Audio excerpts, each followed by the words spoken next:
up, guys? It's your boy Kel, and for today's video, we're gonna be creating my second team of X.S.E members. This is the B team, y'all. So let's get into it. All she ever says, come and see me for once. Come and see me for once. You don't ever come to me. Yeah. You don't ever come to me. Yeah. All she ever says, come and see me for once. Come and see me for once. You don't ever come to me. Yeah. Alright. Any member I use in this video, or any member I've used in my previous video, which was Wolverine, Psylocke, Gambit, Shadowcat, Nightcrawler, Bishop, and X-23, cannot be used again to do a recruiting video. Now for this team is going to be another X-Force team, but the difference between this team and my last team, this team is a little bit more rational in personnel. And while my main focus is making these members an alternative team of X-Force members, there is two other teams, now that I think about it, that they will fit. The first team is X Factor, and the second team is called the X.S.E. So for X Factor, they debuted in 1986. And the initial idea was, after Steve Ditko's X-Men arrived, you know, Nightcrawler, Wolverine, Colossus, Storm, Banshee, Thunderbird, they joined the team. There was like, okay, so this team combined with the original 5 X-Men, which was Scott Summers, aka Cyclops, Jean Grey, aka Marvel Girl, Hank McCoy, aka Beast, Bobby Drake, aka Iceman, and Warren Worthington III, Angel. They was like, okay, cool. There's like 13, 15 X-Men now. All these X-Men are not needed. So the first class of X-Men, the original X-Men, they was like, all right, cool, we're peacing out, we're going to try to live our lives. So the original 5 X-Men came back together, and they made a team with the objective of saving mutants. While they were masquerading around as mutant hunters, they was really, you know, faking that they were mutant hunters while going out to save mutants and bring them to save Falcon, whether it be out of the country, the Xavier Institute, or whatever it may be.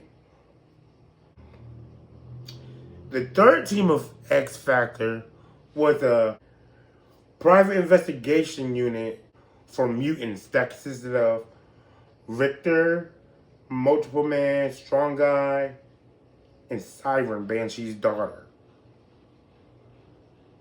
And while that seems interesting, I don't understand why members like Siren, Strong Guy, or Richter would be helpful for that. Multiple Man I get, because you can make copies of yourself, send them out in different places, you know, get different jobs done. And when they all receive back into you, you get all their memories and knowledge and everything that they experienced while they were out. But the members I've chosen, you'll see why they could fit an X Factor team. The second team I mentioned was X.S.E, the Xavier Sanction Enforcement.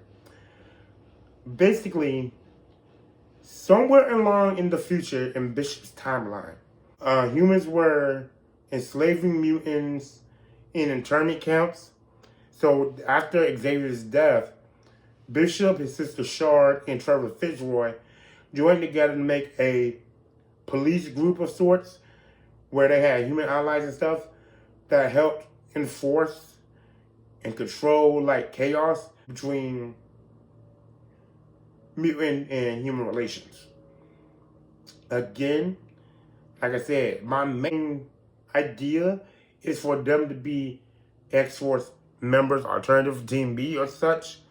But these members, I think they could fit either or. They could fit X Factor and X-Force or X.S.E, right? So, let's get started. All right, my first member, who is my leader, I'm going to choose Cable.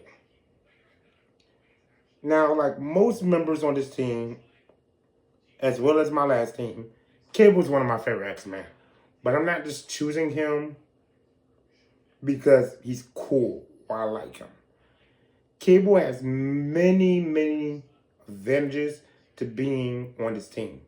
One, he's a telepath and telekinetic. Two, seeing that he's been through time, he has military background training. For a leader of a Black Ops unit, that's good. You need to know where to send people. You got to be able to tell people to place them in with their strengths and weaknesses. You got to be able to know how to operate. That's good.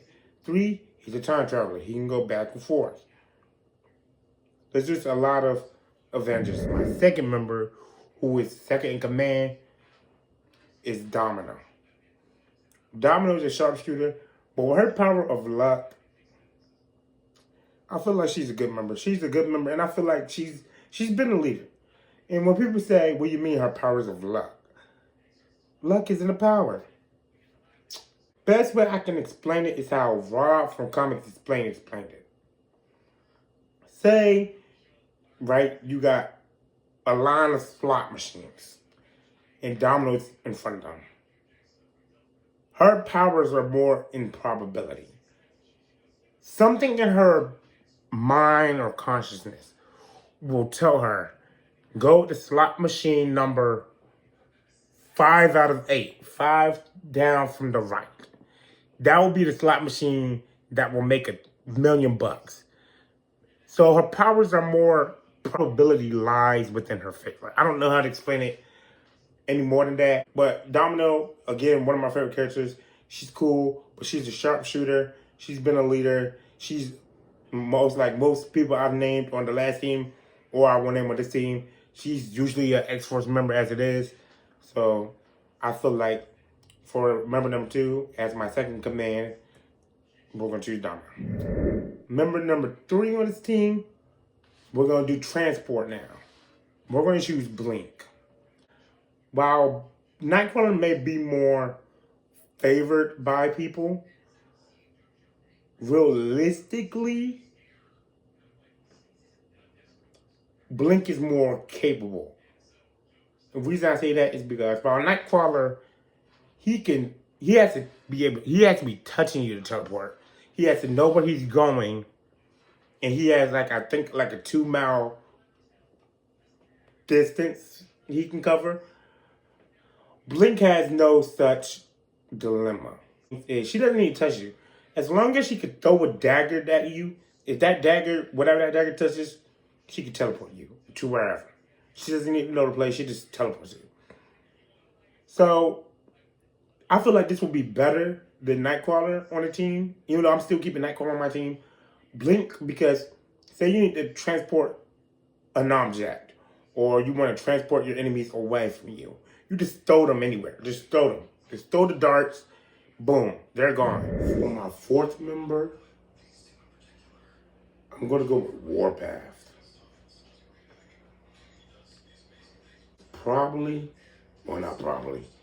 Definitely the most aggressive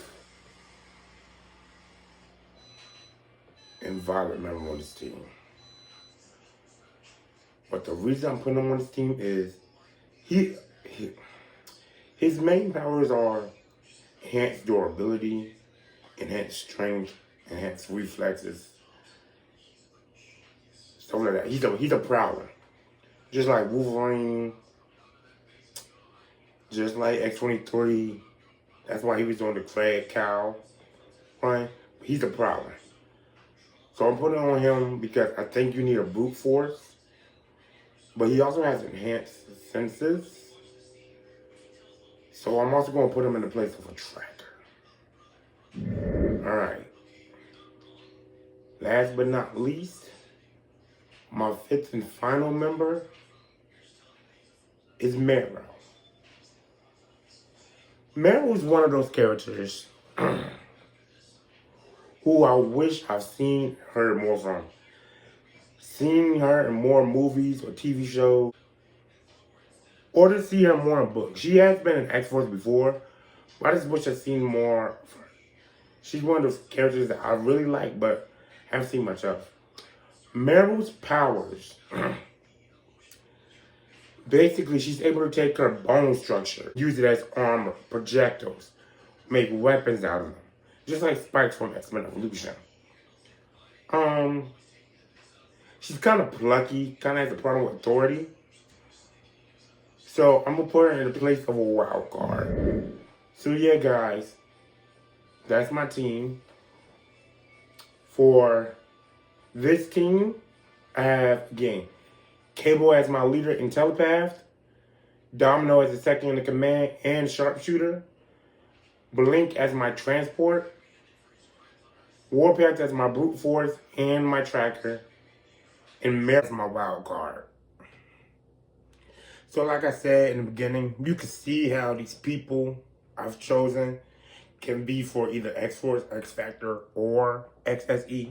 But yeah, if you wanted to or needed to learn more or know more information about certain characters I have, I'll post the links down below so you can follow channels and check out videos from like Nando Cut and Nando V Movies, Comics Explained, and stuff like that, because they make videos on this that's really helpful. So yeah, let me know what team you think of is better, the first team or the alternative team. Let me know your team list. I'll catch you guys later. Deuces.